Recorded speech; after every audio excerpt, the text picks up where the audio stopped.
लगत है ये घरवा हो। चलो पूछाइए जाए। बोलो है ले लिया। साइकिलिया काहे नहीं खड़त रे? चलो तावना पड़ीदार के मुंह देख लो, साला लंगड़ियो खराब हो। मंगरू भगत ए क्यों बाजी ए क्यों बा के हाँ ठेल के आई।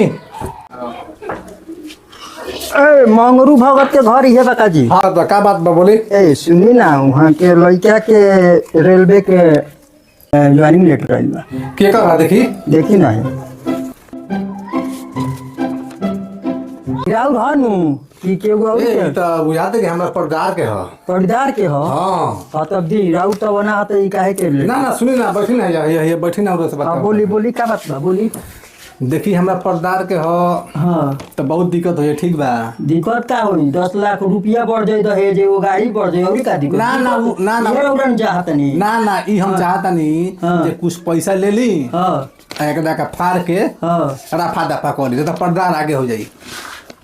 सोचो तनी सरकार के तो पैसा से काम चलत नहीं। हाँ ठीक बा, हो जाई काम। ले ली कुछ ले ली हाँ दी दी। आ लेके हाँ इधर का रफा दफा कर दे दम। इतना में तो ना होई, मगर गांव के बात बा। ना ना हो जाए धरे। दे ना ना ये हमारे सामने फाड़ी। रौरा सामने है? हाँ सामने फाड़ी। फाड़ देते नहीं ले, एमे का करे का काम खत्म।